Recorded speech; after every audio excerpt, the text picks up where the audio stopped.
Welcome back to my book channel. My name is Lauren from Lady Lauren Explorer, and today I'm going to be talking about a book from an author that I really love.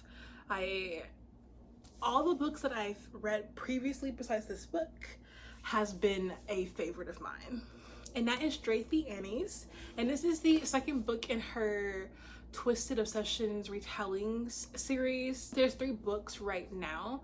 There is the 5,000 Nights of Obsession, there is the Twisted Obsession, that's the one that's the Great Gatsby retelling, and then there is Fatal Obsession, which is the Romeo and Juliet retelling, and the 3rd book that's coming out really soon is the Titanic retelling, the Twisted Titanic retelling. So let me talk about this. I read this last night and I realized that sometimes characters who are just very not well written to you don't like them, you can't enjoy the book with them, if you get what I mean. So Poppy is our Juliet and Damon is our Romeo. They're from 2 different families. Poppy is from an Indian family that is very affluent. Their power is basically handed down generation to generation, and Damien's family is one of growth. It started with his father cooled down, and then he brung it back to life, and then has become one of the richest, but still not blue blood, if you get what I'm saying. This is an age gap because this starts off when she is 14, I think, and it's bad. It is a horrible exchange, and the feud starts with that horrible exchange because of Damien's father. Damien's father is just very naive, and also is very quick to be combative to anyone. So when a certain situation goes the wrong way and he hears gossip about the family, he then brings it up to the family in a meeting that went the wrong way. And because of that led to a catalyst of things to come from that meeting. And it wasn't just that meeting, the makeup for the meeting, they're trying, Damien's family tried to make it up, mainly his father tried to make up what happened at that first meeting where it was horribly went wrong, to a second meeting that they weren't invited to, that it was a sunburn meeting, and then acts a fool at that meeting too. That so bad. It left a bad taste in Poppy's family's mouths, in hers. Damon has felt this attraction towards her, and so as she grows up, he still stalks her. He watches her every move, he follows her everywhere. He is just on site because he knows that he wants her, but he waits until she's 18 to jump on that. Things do happen though, and when I tell you it's a bad couple of things, it's a bad couple of things. We have family drama on her end because we also find out that the rumors, that the gossip was going on, technically was true. She didn't know about it somewhat until her father passed away, and it was brought to her attention that her new stepfather is actually her biological father. Ooh. Yeah, that, ooh. So she's feeling all kinds of messed up. She also has this personality type, I think it's a disorder, where she doesn't feel emotions that she's supposed to feel. Like her father that she's grown up with, the father that she knows best, the father that she actually loves, when he died, she didn't shed a tear. She was very, very stoic. Yes, she felt flashes of pain or the echoes of pain, but she couldn't actually feel that emotion where it made her want to cry. And we also find out that her father is basically the same. So, yeah. Woo, it's a lot going on in here. We do have a mystery to solve in here because Poppy's cousin, Rose, has suddenly fallen off a 2-story balcony, and it's being blamed on Damon. But also what's being blamed on Damon is Rose's brother's death, where he mysteriously fell off a balcony and fell to his death. And so Damon was at both of these events in the proximity of them. But we also know that like Damon didn't do anything with Rose because of why Rose fell off the balcony in the first place. That comes in question because Rose has a crush, a very, very deep and non-reciprocated crush on Damon, and he used that to his advantage to get to be where Poppy is.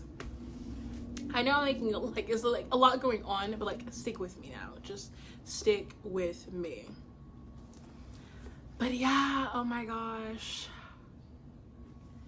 it is just And what's also like even crazier, because this is a series, it's an interconnected series now that like you think about it, because Poppy's mother is the heroine in our first book, and this is how they actually began. He in 5,000 of Deception, she cheated on her husband with our hero, but our hero is the evil stepfather who's actually her real father. Like what? Oh my gosh. So like I realized, I was like, oh wait, like this sounds like mighty familiar. And how the first book ended was like really crazy, but it does come back to bite her in the butt when Poppy has like a break in her like emotions when it comes to her mother and her stepfather, who's actually her biological father. Like it just is like that, and it's very, very sad when she does break, because her mother really, really loves her and has done a lot for her that she didn't realize until like this blow up happened. And then Poppy gets kidnapped by our hero and gets forced to be married, which is crazy. Like, he is crazy. So, yeah. Now, I will say, if you can't tell by, like, my enthusiasm or, like, how I'm talking about this, this was not my favorite book. Mainly because, like, when it comes to how Poppy is compared to Alex, which is I think Alex is his name. I hope it is, but like her father, her biological father's disorder is also her disorder. But seeing it on her made me dislike her more, because I just couldn't understand why she was acting the way she was and why she was doing the things she was doing, and like her thought process. Because I know she doesn't care because she can't care, and the only people she like has a love for is her mother, and then her father. Then you have her Rose, her cousin, and then her nephew, or her cousin, or her second cousin, which is he's a baby. And so like those are the 4 people she actually just like has the capacity to have more strong and happy feelings for. But I couldn't understand how like those people could do that, but then she could also have strong feelings for Damon after all the stuff that like was going on and how she was with him and how he was with her, like drugging her, kidnapping her, basically like almost on the like verge of R word with her. And then all of a sudden something happens on his end and she like feels this overwhelming sense of like, he's my husband now. Like, I just don't get it. I didn't get it. I still give this book a 3.75 because like if I take out like my feelings about Poppy, I didn't like the plot. This was a really good plot. I think I'm leaning more towards this will be like my least favorite out of all of the books I've read by Drathie. I'm hoping that the third book, which is Rose, Poppy's cousin, and Caden, Damon's younger brother, the Titanic retelling, will give me more life back into this now that I'm like, I know the timeline and understand what's going on. And hoping that like now that I know that Poppy is out of like the equation for right now, I can lean more towards Rose, since I don't like Rose is a blank slate, because like I knew Poppy in the first book because she was a catalyst of like why her mom wasn't trying to be with her biological dad. So I don't know, I'm just hoping that like the third book brings me back into this. But yes, it's still good. Would I recommend it? Yes, but I definitely recommend like Lust or 5,000 Nights of Possessions before I recommend this. Yeah. I hope all that made sense, because I like Poppy just like got me rambling about like why I don't like her, like her personality in the book as it pertains to her. But anyways, my name is Lauren. I post a video Tuesdays and Thursdays and sometimes Sundays, so please subscribe so you can get notified when I have uploaded.